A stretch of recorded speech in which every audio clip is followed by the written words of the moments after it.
Welcome to HOA Boardroom Battles. The missing item was not missing, it was stashed. Karen screamed that she could end this if I just stopped resisting.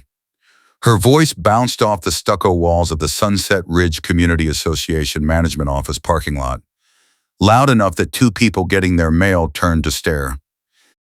Debra Mullins stood 3 feet from my driver door, one hand on her hip, the other jabbing a finger at the tow truck idling 10 yards behind her.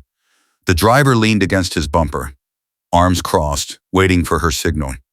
"You are going to correct this today," she said, each word punched out like a nail gun. I gripped my pen tighter and kept my voice flat. "Correct what, Debra?" She smiled, the kind that does not reach the eyes. "The charity fund. $500. You took it, you hid it, and now you are going to return it or I am calling the sheriff." I work as a software QA analyst. I know how to document behavior. I know how to log discrepancies. I know how to follow a thread until it breaks.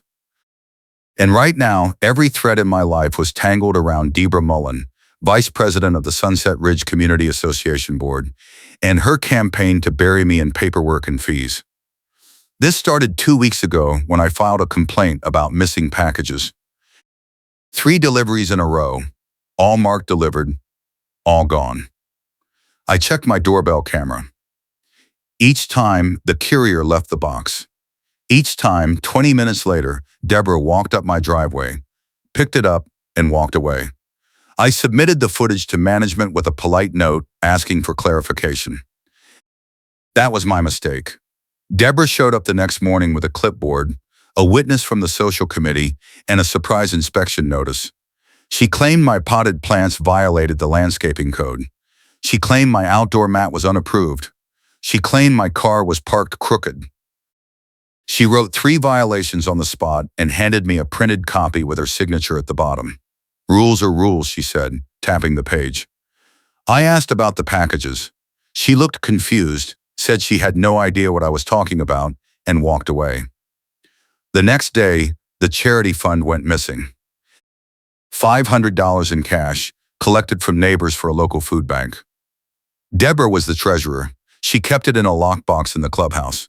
On Tuesday, she announced it was gone and that she had returned the empty box to my porch as a courtesy after finding it there. I never touched that box. I never saw that box. But she filed a formal complaint with management, attached a photo of my porch with the box sitting on the mat, and demanded restitution or enforcement action. That was Friday. Today, Monday, she ordered a tow on my car and said it was for community safety. My registration was current. My insurance was current. My parking pass was displayed. But Debra stood in front of me with her key control clipboard she refuses to let anyone read, no readable text visible, and told me the tow was already authorized unless I made this right. The tow driver checked his phone. I could see him reading a text. He looked at Debra, then at me, then back at his phone. He did not move yet. That bought me 30 seconds. "I need to see the authorization," I said. Debra shook her head. "I do not need proof. I have paperwork and vibes." The pen in my hand dug into my palm. I forced my voice to stay level. "If you have paperwork, show me the paperwork." She pulled a folded sheet from her clipboard and held it up, not close enough for me to read. "This is a board directive. Signed. You are in non-compliance." I stepped closer. She stepped back and tucked the paper away. "You do not get to see everything," she said. "I am neutral. I am just enforcing policy." The lie was so smooth it almost sounded true. I knew better. Over the weekend, I had checked the neighborhood chat. Debra had sent private messages to 4 residents, asking if they had noticed me acting suspicious, if they had seen me near the clubhouse, if they thought I seemed trustworthy. She claimed she was just gathering context. But she was recruiting. She was building a case. And now she was here, in front of my car with a tow truck on standby and a threat to keep adding administrative fees to drown me. The regional property management supervisor was only in town today. I had one shot to get eyes on my file to show the timeline, to force a real review. If Deborah got my car towed first, I would miss the window. I pulled my phone and opened the calendar reminder. 10:30. It was 9:50 now. Deborah saw me check the time and smiled again. Going somewhere.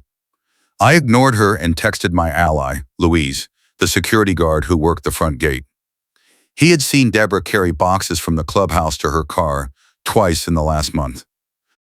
He refused to be used as a bully, and he told me off the record that Deborah had called him last week demanding he file an incident report about me loitering near the mailboxes.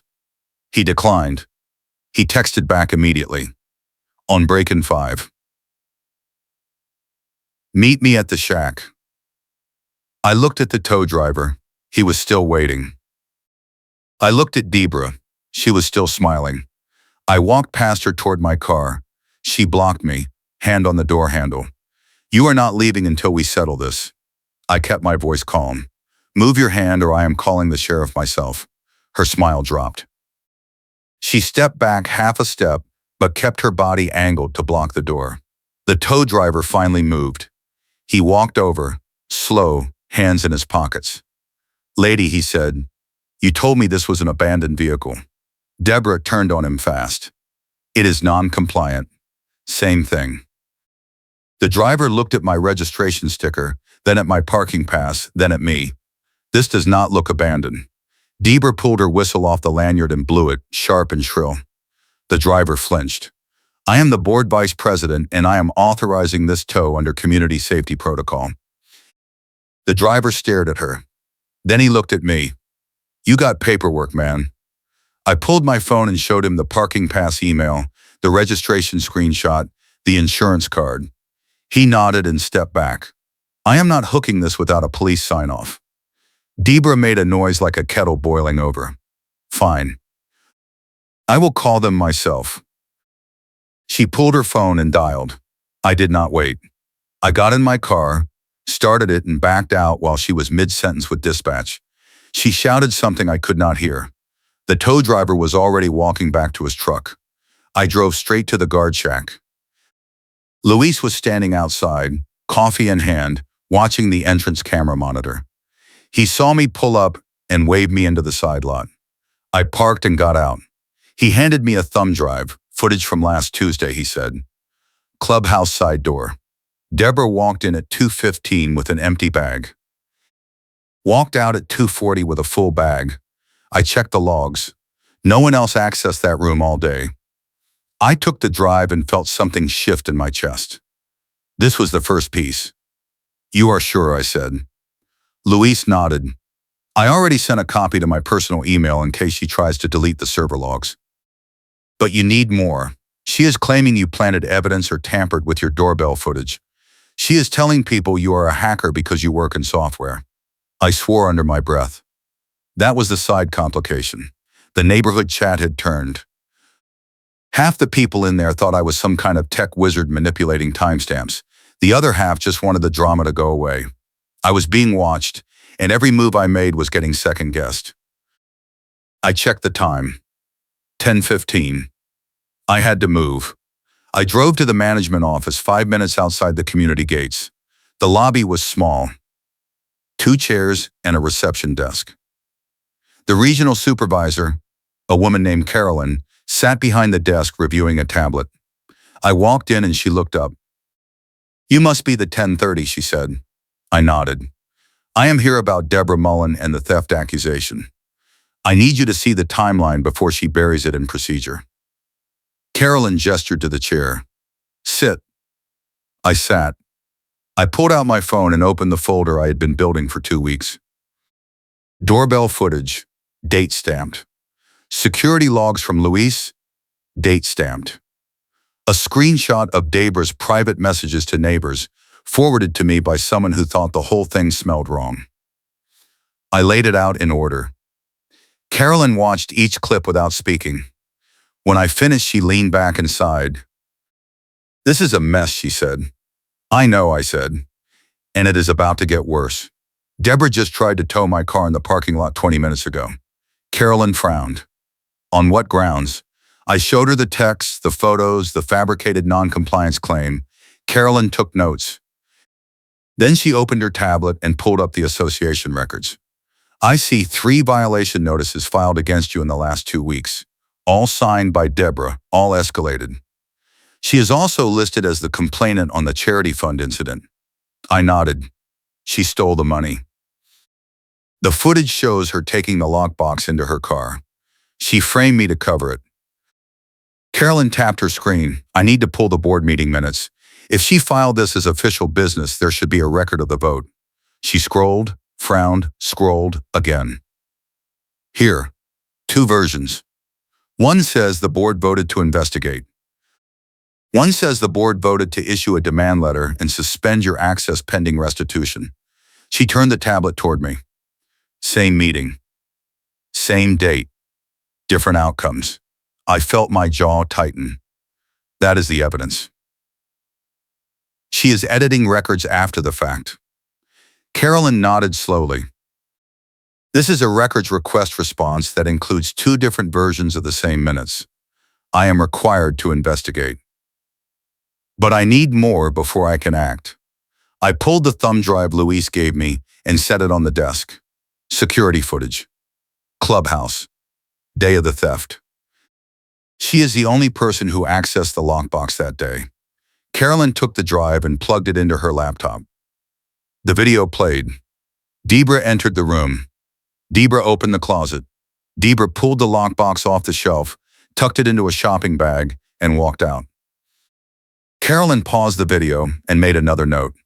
This is enough to refer to the board for disciplinary review, she said.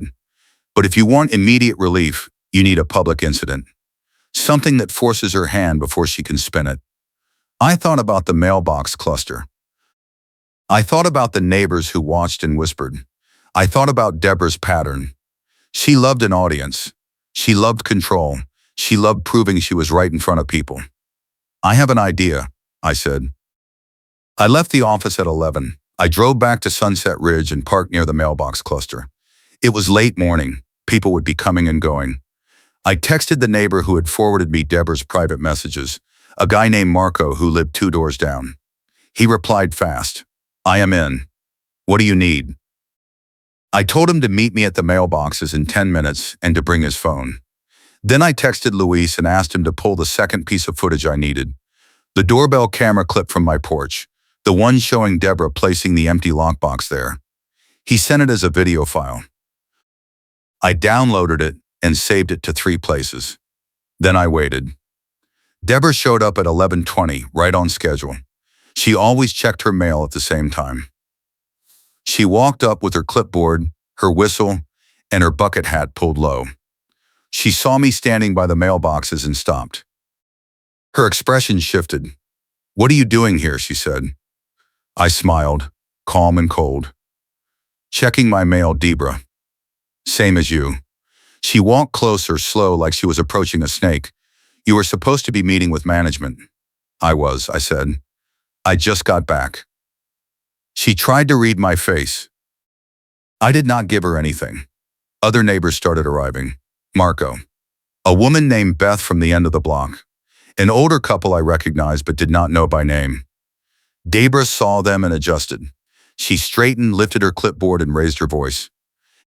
Since we are all here, I want to remind everyone that we have a serious theft issue in the community. $500 intended for charity was stolen. The investigation is ongoing.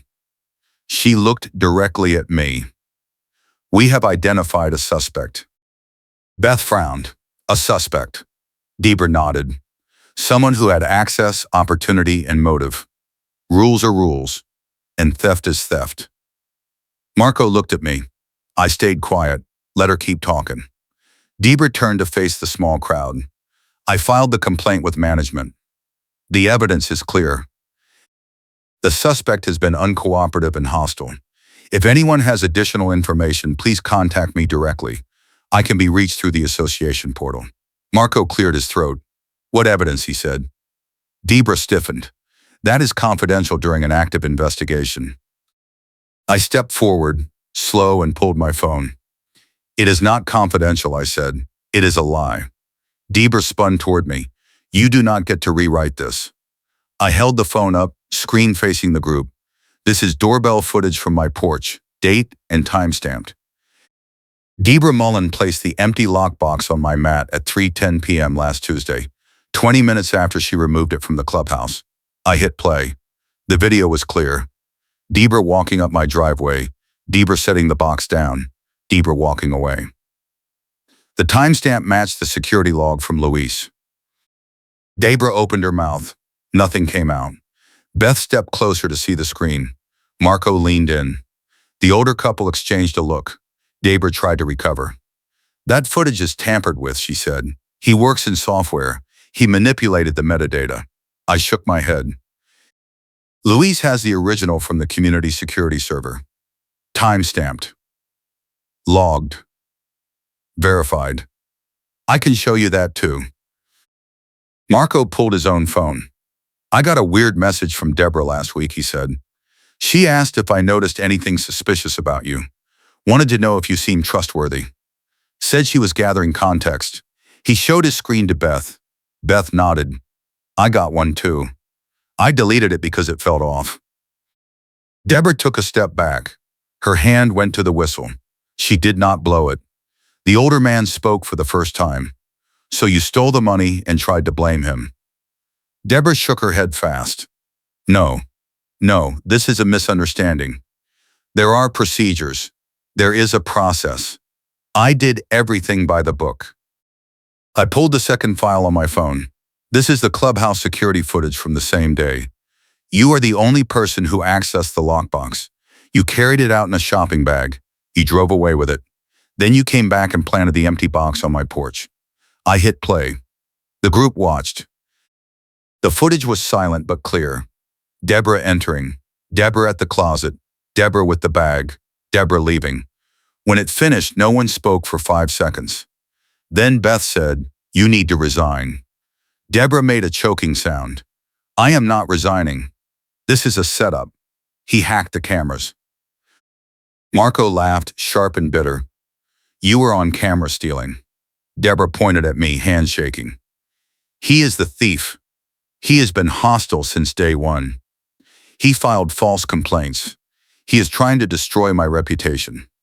I kept my voice flat and loud enough for everyone to hear. The regional supervisor has the footage. The board will receive copies. Management is investigating. If you want to keep lying, that is your choice. But everyone here just watched you do it. Debra looked around the circle. No one was on her side. She tried one more move. She pulled a pen from her clipboard and tried to write something, hand shaking so hard the pen slipped. She tried again. The pen cap popped off and hit the ground. She bent to grab it. The clipboard slipped. Papers scattered across the pavement. The highlighted date box form landed face up. Marco picked it up. This is blank, he said. There is no authorization here. It is just a form with a highlighter mark. Debra snatched it back, face red. That is procedure, she hissed. That is how we document. Beth shook her head and walked away. The older couple followed. Marco looked at me and nodded, then left. I stayed. Debra stood alone with her clipboard and her scattered papers. She tried to pick them up. Her hands were shaking. I watched for a moment, then walked back to my car. I did not say anything else. I did not need to. The rumor died in real time as people watched the proof. If you are enjoying this story, hit that like button and subscribe for more HOA nightmare tales. I spent the rest of Monday compiling everything into one clean packet.